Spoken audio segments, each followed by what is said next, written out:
বাবা আমার এনে স্কুলে স্যারে মারে আবার বকাও দেয়। কেন রে মা, তোরে স্কুলে মারে আবার বকাও দেয়? বাবা আমার যে স্কুল ড্রেস নাই তাই তো স্যার আমারে মারে। আরে কি করবো ক, আমরা তো অনেক গরিব। বাবা দেখো না তুমি আমাকে একটা স্কুল ড্রেস বানিয়ে দিতে পারো কিনা। তুই চিন্তা করিস না, দেখি একটা আমি ব্যবস্থা করতে পারি কিনা। ওকে বাবা তাহলে তুমি দেখ, আমি এখন রেডি হয়ে স্কুলে চলে যাই। আচ্ছা মা, তুই রেডি হয়ে স্কুলে যা। আচ্ছা বাবা আমি গেলাম। মায়ের রে কথা দিছি স্কুল ড্রেস বানাই দিমু, কেমনে কি করমু। আচ্ছা যাক, দেখি বাইরে করে বিজ্ঞাপন পাই কিনা। মা ফাতেমা কই রে, আমার থালাটা লয়ে তো। আচ্ছা বাবা আমি নিয়ে আসতেছি। এই যে বাবা ধরো। হ্যাঁ তুই এখন ঘরে যা, আর কালকে আমি তোর নতুন স্কুল ড্রেস বানাই দিমু। আচ্ছা ঠিক আছে বাবা, আমি তাহলে এখন যাই।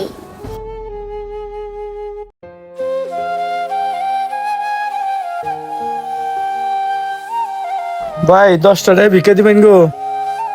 দোকানদার ভাই কটা ভিক্ষা দেননি? ভিক্ষা দিমু, দাঁড়াও দিতেছি।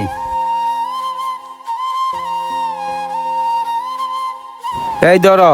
দোকানদার কি কাজটা, একটা টাকা ভিক্ষা দিল, এটা কোনো কথা? ভাই গো কটা ভিক্ষা দিয়ে দেন গো ভাই, আমার 10টা টাকা ভিক্ষা দিয়ে দেন গো ভাই, দিয়া যায়। বাজান 10টা টাকা ভিক্ষা দিয়া যাও।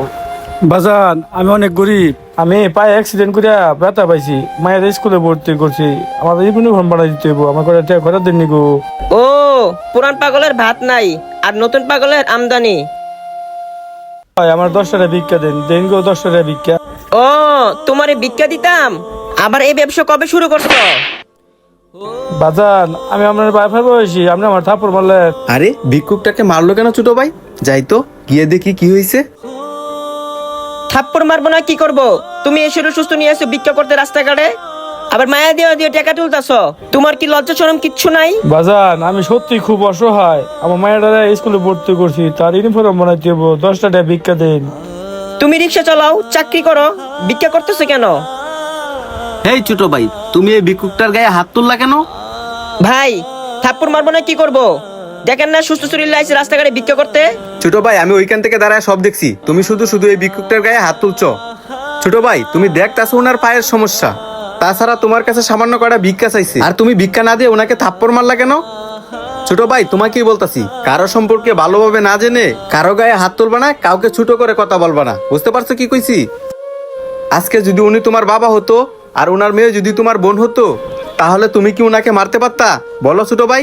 ভাই আসলে আমার ভুল হয়ে গেছে, আপনি আমাকে মাফ করে দেন।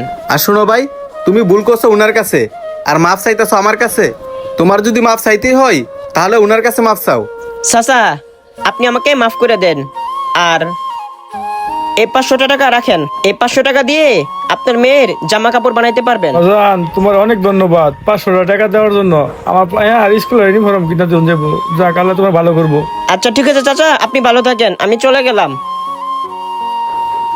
চাচা আপনার মেয়ে কোন ক্লাসে পড়ে আর কোন স্কুলে পড়ে? ভাই আমার মায়া ক্লাস 3-তে পড়ে, নর্মমোদ স্কুলে।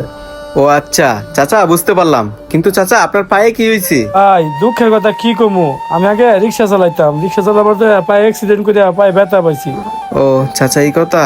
ভাই আমি এই পাউডার ব্যথা লইয়া ডাক্তার কাছে গেছিলাম, ডাক্তারে বলছে 2 লক্ষ টাকা লাগবে অপারেশন করতে, আর অপারেশনের টাকায় জোগামু করতে, মায়ের ইউনিফর্মের টাকা দিমু করতে, আমি আর কিছুই বুঝতেছি না। চাচা আপনি কোনো চিন্তা করেন না, আপনার মায়ের স্কুল ড্রেস, আপনার পায়ের অপারেশনের টাকা সম্পূর্ণটাই আমি বহন করব।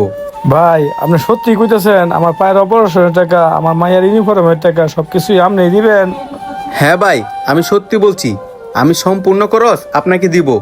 ভাই তাহলে তো ভালোই হয়, আমি সুন্দরভাবে চলতে পারবো, রিক্সা চালাই খাইতে পারবো, আমার মায়ের স্কুল ইউনিফর্মও কিনে দিতে পারবো, তাই তো ভালোই হয়। এরকম উপকার আর কয়জনে করে ভাই? আচ্ছা চাচা, তাহলে আপনি আমার সাথে আমার বাসায় চলেন, আমি আপনার চিকিৎসার টাকা, আপনার মেয়ের স্কুল খরচ যা যা লাগে সম্পূর্ণ আমি দিয়ে দিব। চাচা তাহলে চলেন আমার সাথে। চলো ভাই তাহলে যাই। কারো সম্পর্কে ভালোভাবে না জেনে কাউকে ভিক্ষুক বলে অপমান করবেন না। বন্ধুরা আমাদের ভিডিওটি আপনাদের কাছে ভালো লাগলে লাইক কমেন্ট শেয়ার করে সবাইকে দেখার সুযোগ করে দিবেন। ধন্যবাদ সবাইকে।